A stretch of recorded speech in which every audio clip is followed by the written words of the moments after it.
It is important to understand what an ESR is, how you can use it, how it applies to the code, and how you can use it effectively.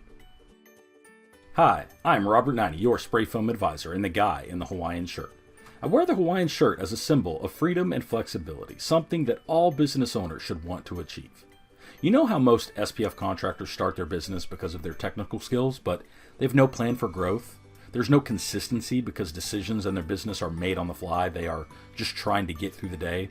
And they are spread too thin because they do everything themselves.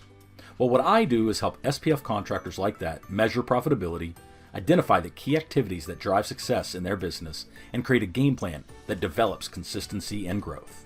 Let's get into it. Today I want to talk to you about a question that an architect asked me once. He said, "What is an ESR?"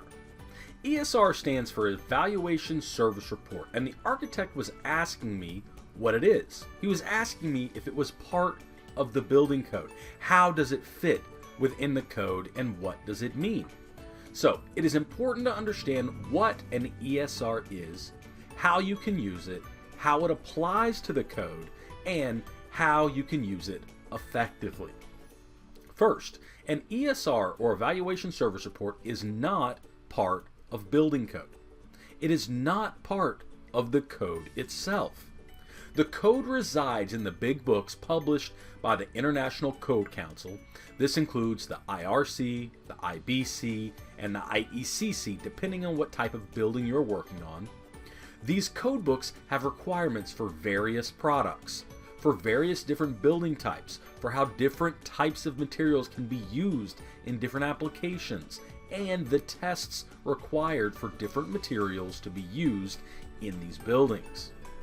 An ESR or Evaluation Service Report is a compilation of all the tests conducted on a specific product and reduced to language that only takes up about 3 to 7 pages to explain all of the approvals, testing, and effective applications of a specific product and how it meets code requirements.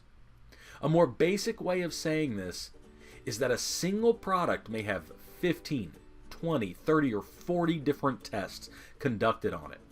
And according to code, you have the ability of providing all of these tests each time you're working with a code official. You would provide all 40 of these tests to the code official and show how each test applies to each section of the code so that you can get the product approval. You have that capability. Alternatively, manufacturers will take those same 40 tests to IECC, Intertek, or IATMO, and these agencies will work with the manufacturer to publish an evaluation report or code compliance research report. These documents are a compilation of all of those tests, broken down into a smaller amount of information with an easier to read, more concise amount of data. So these 40 tests get combined to make a report that is generally 3 to 7 pages long. And those 3 to 7 pages include all of the different requirements that a specific product needs to follow for it to be used in various types of applications. A product may be limited to residential construction, type 5 construction only, or it may be allowed in commercial applications. And ESR compiles all of this information and the code requirements into one document. By using an ESR, you have documentation and proof that a third party has reviewed the product that you are working with and has given it the approvals, essentially given it the thumbs up to be used in these various applications documented in the report. These documents can make a code official's job much easier. Don't get me wrong, code officials are not always the easiest to work with, but they have a very difficult job. They have to understand 30 plus different chapters out of 10 different code books. It's a lot more than I am comfortable with.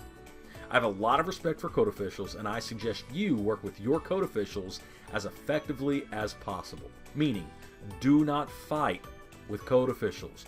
Do not get into arguments. Do not headbutt with them. Do not battle with them. That is not your job. Your job is to provide them information, get them enough information so they can make an educated, functional decision, Ask them questions to understand their perspective so you know what information they need, and then get people like me involved in these discussions if you are having problems. People with the right information, with the right knowledge, with the right documentation can help educate code officials so they can make more informed decisions. Like this video and make sure to subscribe here on YouTube so you are notified when we release future videos. And if a strategy discussion might be helpful for you and your business, you can book a call with me at spfbiz.com.